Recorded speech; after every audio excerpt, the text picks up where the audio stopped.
Hello everyone, this is Nick from Prog and Power Unite, and I'm talking with Ross Jennings, the vocalist and lyricist for the London-based progsters Haken. Welcome, Ross. Hey, how you doing? Now, Ross, as far as I know, Aquarius was the first major release you have appeared on, and the album did very, very well in prog circles. What was it like after that album, seeing the whole world kind of analyze your singing with that release? Yeah, we got really great response. Very overwhelmed because we're just, a few simple guys from kind of outside of London at the time, and started to make a big impact among fans of Dream Theater and major prog bands like that. And to be mentioned among these names was just overwhelming. So amazing response. Mm-hmm. Couldn't have hoped for more. Good. And specifically with your vocals and people kind of hearing you for the first time, were you taken aback? Of course, there's positive and negative criticisms on everything. Did it like how did you take both the positive and the negative response to things? Yeah, sure. I mean, particularly with Aquarius, we tried a few different styles on one album. The growls, for example. It was hit or miss really with a lot of people, especially in the metal fan base. I believe some thought I didn't quite pull it off. Others really got it, how it tied in with the storyline, for example. But yeah, I mean, myself, I'm not particularly classically or professionally trained as a singer, so this is just like a natural talent I've put on there, and well, people seem to dig the voice, so must be doing something right. Yeah, I certainly do, and I certainly like it on the new album. Now, as a vocalist, you also write all the lyrics for the band. Do you typically try and shape the lyrics around the melodies you kind of want to incorporate into the song, or do you try and keep the lyrics, as true to your message as possible, and then try and shape the melodies around them? To be honest, on the Aquarius records, I worked closer with Richard as he was writing the material. So on that album, we tied it together quite well. And some of the lyrics came first. Some of them were shaped to the music and melodies he'd written. On Visions and The Mountain, the new one, his music, the music side of thing came first. So the lyrics and melodies were really shaped to what he'd put down, certainly in the first stages of writing. But we obviously demo the material and go back and forth, and things change along the way. So it's a bit of both, I'd say. But yeah, on Visions particularly, I was tying the lyrics to the melodies and trying to make it work that way. It seemed to pull off. We seemed to pull it off on them, but it doesn't always work, and sometimes we have to play around with it a bit more and change things, change melodies. Okay. Now, I know you mentioned Richard Henshall, and he is kind of the main composer of the group, but from what I've come to understand of your process, that once he has the basics of something down, guys all come together and kind of help put your stamp on everything. Can you give me an idea of what that process is like? Yeah, that's true. He puts down the bare bones and the core kind of melodies, and he has a vision for the general feel of the song. But it's really when we get together and everybody gets to put their own ideas on the table that things take shape and become more of a band product than a Richard Henshall product. But without that starting point, it can be very different at the end than how it starts. But that's generally how it works. Okay. Now, but back when you guys came onto the scene with Aquarius, to say the lyrics out of the gate were very prog is an understatement. You certainly weren't shy about going right out of the gate and kind of getting into the, I don't know if I want to say sci-fi, but the kind of, not an everyday lyrical approach. And Sure. Can we expect similar from The Mountain, or what are the general lyrical themes of The Mountain?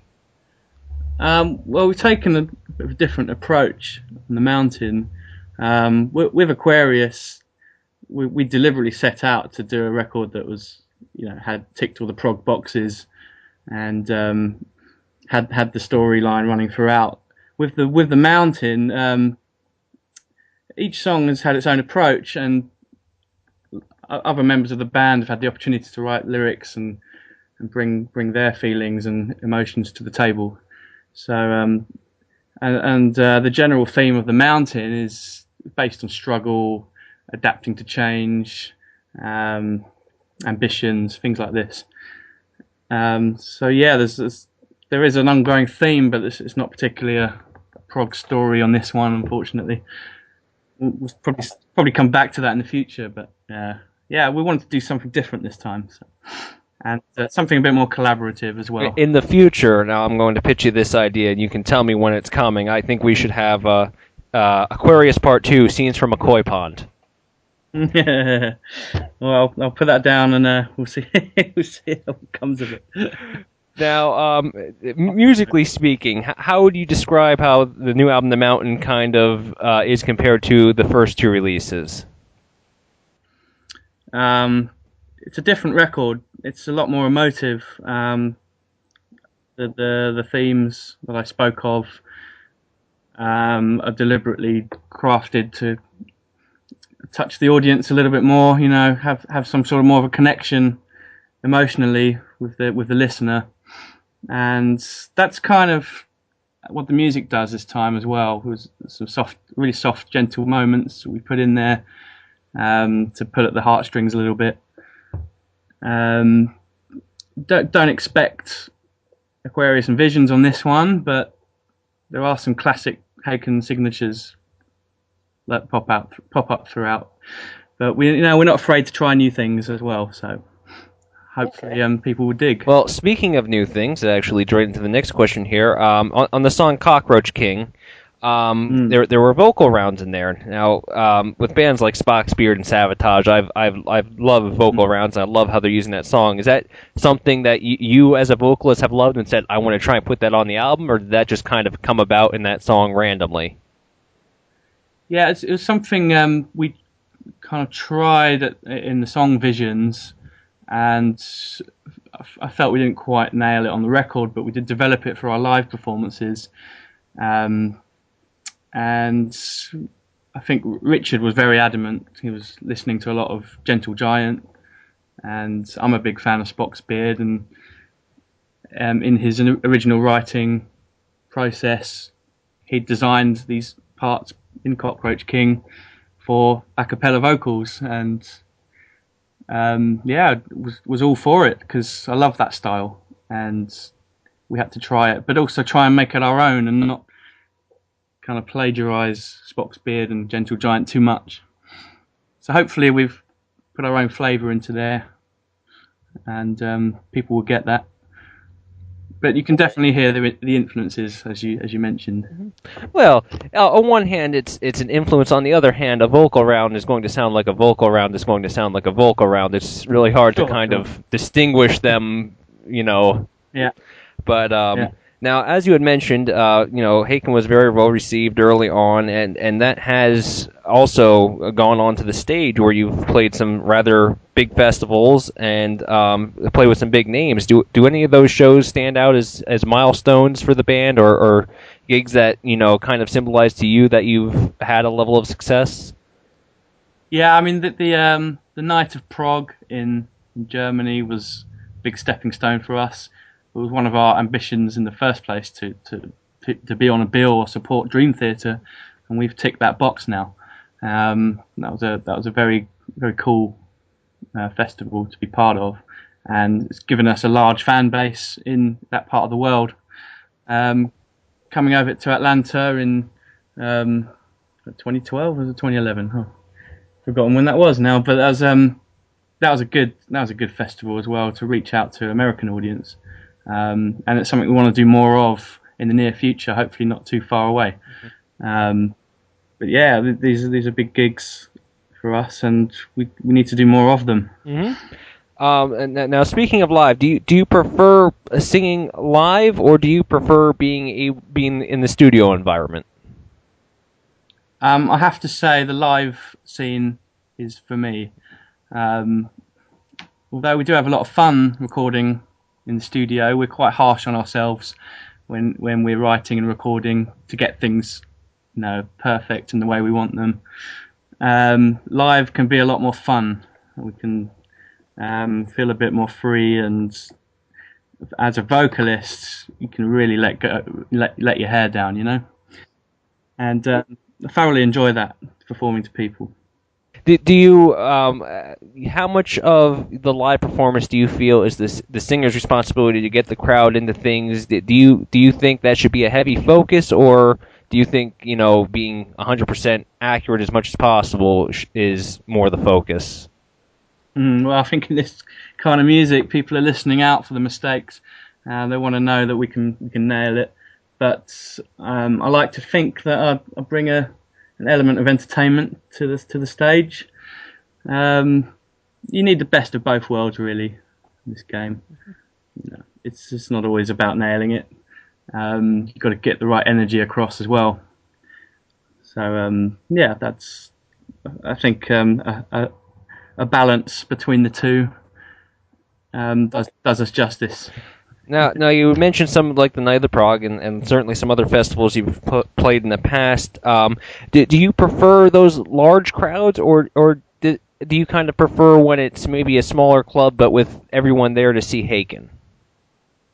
It's a tough one because I love my stadium rock, and that's always been like a big thing for me, to kind of have the opportunity to run around stage a little bit, and that's really good fun. But at the same time, having said that, those intimate gigs can be really powerful, So I'm easy. We don't want to get ourselves too big too quickly, because you can lose that intimacy in the big stage environment. So yeah, those small gigs are special to us too. Okay. Now I know it's a rather generic question, but one that was asked of me to ask you is that do you have a favorite track off the new album, or any tracks off older albums that you prefer playing live that you think really come across well? From the new records, the Atlas Stone is probably one that's close to me, and a lot. That's one really that my writing went into a lot, and that's a special song for me. So that on the new record, that one, but also the track Because It's There is kind of a bold departure from our regular sound.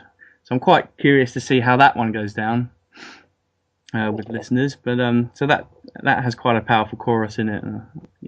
Big fan of that one. Look forward to kind of singing that live one day.